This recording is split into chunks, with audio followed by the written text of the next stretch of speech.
There is no one faithful like the Lord. Cleave to him and let him guide your steps. Welcome to the Rocking Chair.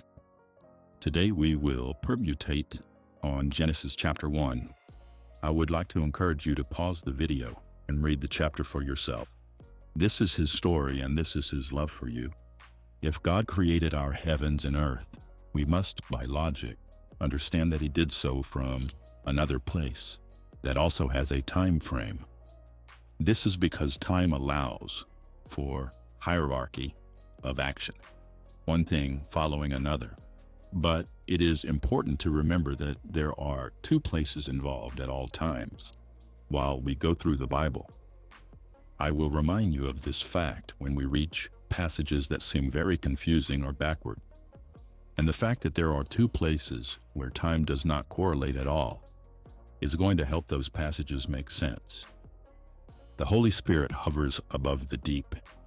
From this, we must assume that God is doing something strange with time, for the Holy Spirit was not introduced to the earth until Christ ascended into heaven.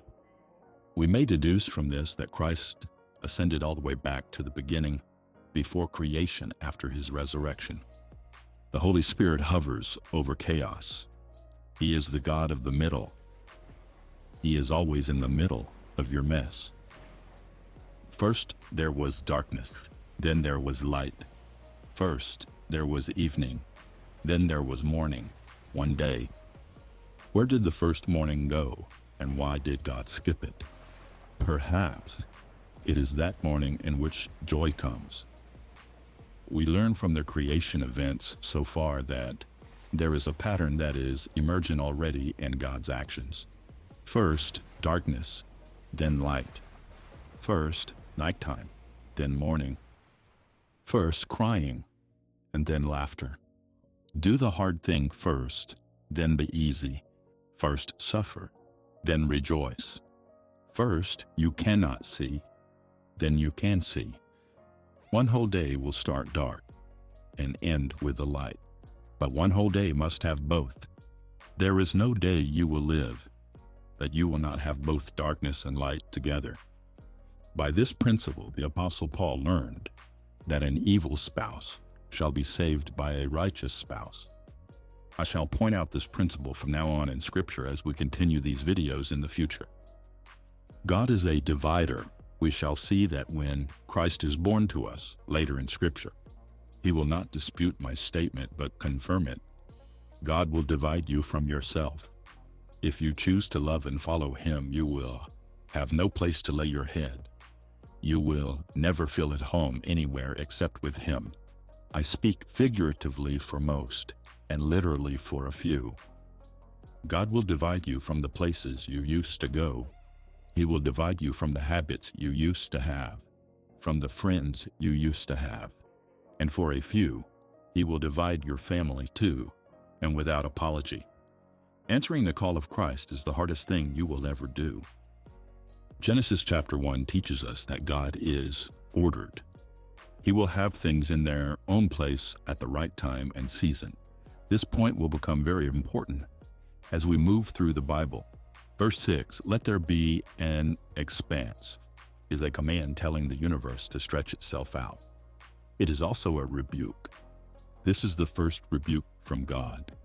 It is said that the universe, or heavens, at this time was blinking in and out of existence, and God said, be fixed. Job 26, verse 11 says that the pillars of the heavens quake, astonished by his rebuke. This particular episode in the creation story would have instructed our young Lord that sometimes he will have to speak twice when commanding a thing. From verse 26, we learn that it is good and appropriate for the greater to seek permission from the lesser. This is right. Your power and strength are not to impose your will or to get what you want, but to help those who are weak. We do not know who God was speaking to in this passage. Some say the angels, and some say a godly council. Modalist or oneness people say he was using the royal us. I personally believe God was speaking to us. We were there in the beginning because we will go there one day. This is mind-bending and most will not be able to hear it, but if you will extend me some grace, I will unravel that slowly and gently over time. In verse 27, we see that God created humans in his own image.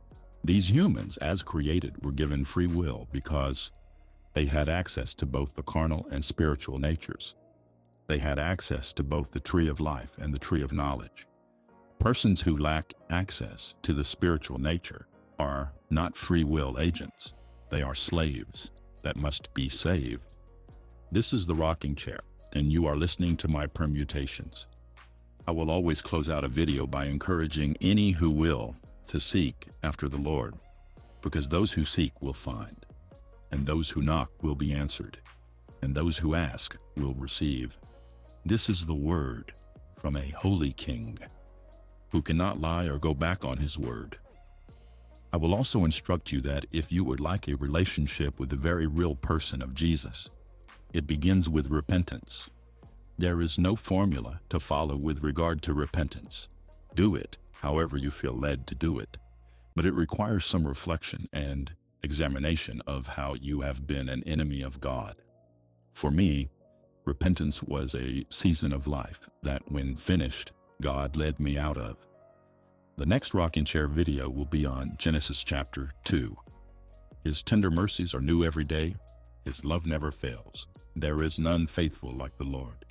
He is a true friend that stays closer than even a brother. This is his story, and this is his love for you.